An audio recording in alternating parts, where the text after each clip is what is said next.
திமுகவில் இணைந்த ஓபிஎஸ் தன்னை உருவாக்கிய அதிமுகவிற்கு விசுவாசமாக இல்லை எனவும் துரோகம் செய்துவிட்டதாகவும் முன்னாள் அமைச்சர் செல்லூர் ராஜு குற்றம் சாட்டியுள்ளார். அவர் அளித்த பேட்டியை அருமை வாக்காளர்களே பகுதியில் தற்பொழுது பார்க்கலாம். மிக சிறப்பாக எழுச்சி எது மாதிரி இல்லாமல் இது மிகப்பெரிய ஒரு புது மாதிரியாகவும் மிகப்பெரிய எழுச்சியை பெற்றதாகவும் ஜனநாயக கூட்டணி மோடிஜி பேசுறதுக்கு முன்பு ஒரு இது பின்பு வேறு நிலை.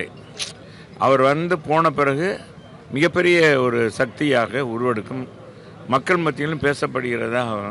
ஏன்னா அவர் வருகிறதே முருகன் கோயிலுக்கு வர்றார். முதல்லையே 6 படை வீடுகள் கொண்ட முருகப்பெருமான் வேல் கொண்டு இன்னைக்கு சூரபத்மனை காலி பண்ணதை அதே மாதிரி இன்னைக்கு திமுக என்ற மக்கள் விரோத ஆட்சி ஒழிப்பதற்காக வருகிறார். ஆனால் எடப்பாடியார் தலைமையேற்கிற இந்த கூட்டணி மாபெரும் வெற்றி பெறும். எப்பவுமே வலுவாக தான் இருக்குது. நீங்கள் தான் வலுவாக இல்லாத மாதிரி பேசுகிறீங்க. நாங்கள் வலுவாக தான் இருக்கோம். என்னதான் ஒருத்தரை வலு இல்லை வலுன்னா நாங்கள் வலுவாக தான் இருக்கோம்.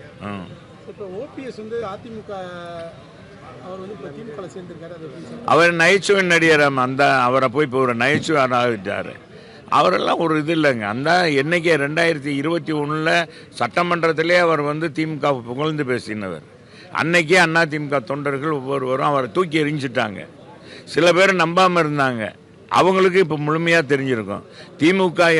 திமுக கட்சியில் என்னைக்கோ அவர் சேர வேண்டியவர். அவருக்கு ஒரு கட்சின்னு கிடையாது. அவர் ஜனசங்கத்திலிருந்து வந்தவர் முதல்ல.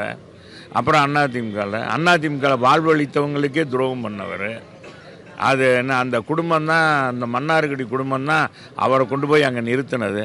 அந்த மன்னார்குடி குடும்பத்துக்கு கூட விசுவாசமாக இல்லாத இருந்தவர். அவரை போய் பேசுகிறீங்க. அப்புறம் கட்சிக்கும் விசுவாசமாக இல்லை. அம்மாவே கடைசி நேரத்தில் அவருக்கு மீது ஏகப்பட்ட அலிகேஷன் சொன்னாங்க. அதெல்லாம் நாங்கள் இப்போ வெளியே சொல்ல முடியாது. அம்மா இல்லை. அம்மா இருந்தால் எப்போவோ இது அவர் கட்சியில் என்றைக்கோ வேற ஒரு இடத்துக்கு போயிருப்பார். அதிமுக முதலமைச்சராக்கி பார்த்தது உங்களோட முன்னாள் முதல்வர் ஜெயலலிதா அவங்க அவரை முதலமைச்சராக்கி பார்த்தாங்க. ஆனால் இப்போ அவர் திமுக இணைஞ்சிருக்காருங்க சார். அவருக்கு அங்கே எப்படி உரிய மரியாதைகள் கிடைக்குமா அப்படின்னு சொல்லுவாங்க. அதாங்க, உரிய மரியாதை கிடைக்கல எனக்கு தெரியாது. ஆனால் செய்த கட்சிக்கு விசுவாசம் இல்லாத ஒரு மோசமான பிறவியாக இன்னைக்கு ஓபிஎஸ் பேசுவார். ஓபிஎஸ்ன்னு சொல்கிறவங்க பன்னீர்செல்வம், டீ கடைக்கார பன்னீர்செல்வம், அவர் புத்தியை காமிச்சிட்டார். டீ கடை ஒவ்வொரு நேரத்திலும் கூட்டம் வந்ததுன்னா பாலில் நிறைய தண்ணி ஊற்றி அடிப்பாங்க. கேள்விப்பட்டிருக்கீங்களா? எப்போ கேள்விப்பட்டிருக்கியா?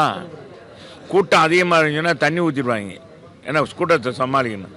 அது மாதிரி அந்த தேய்க்கடைக்காரருடைய நிலை இன்னைக்கு என்னன்னா இடத்துக்கு இடம் மாறிட்டார் அவர். அவ்வளோதான். அந்த கட்சிக்கு எப்போ விசுவாசமாக இருக்கணும் இந்த உட்கார்ந்துருந்தார் சட்டமன்றத்தில். அம்மா எனக்கு பிறகும் இந்த இயக்கம் 100 ஆண்டுகள் இயங்கும்னார். ஒருங்கிணைப்பாளர் இருந்தால் இவர் இந்த அதிமுக இருப்பார். முதலமைச்சராக இருந்தால் இருப்பார்.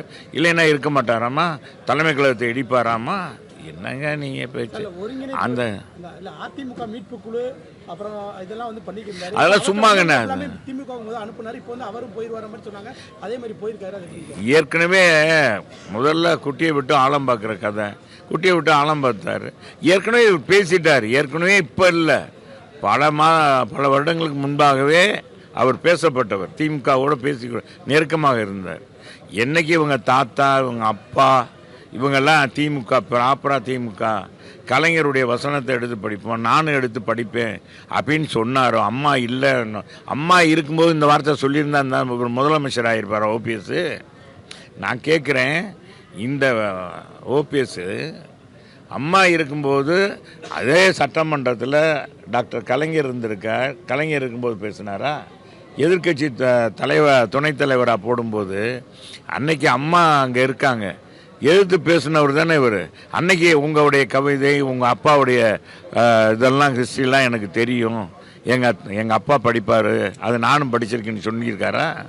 அம்மா இல்லைன்னு இந்த கட்சி எப்படிப்பட்டவங்கள்லாம் பதவி வாங்கியிருக்காங்கன்றதுக்கு எங்களுக்கெல்லாம் எங்கள் உண்மையான அதிமுக தொண்டர்கள் இன்னைக்கு ரத்த கண்ணீர் வடிக்க வேண்டிய இப்படி ஆளுகள்லாம் இந்த நேரத்தில் போகிறாங்க. எப்போவோ போயிருக்கலாம், வந்தால் போகிறவ எப்போ போயிருக்கலாம். எப்படிப்பட்ட சூழ்நிலை அதிமுக இந்த மாதிரி இருக்கும்போதே மக்கள் இவர் மேலே ஒரு துளி கூட ஏற்கனவே அந்த இவர் மேலே நம்பிக்கை கிடையாது. இவர் துரோகியாக மாறிட்டான்னு தெரியும். இருந்தாலும் இன்னைக்கு முழுமையாக 1-2 அதிமுக அப்பாவி தொண்டர்களும் இன்னைக்கு வந்துடுவாங்க.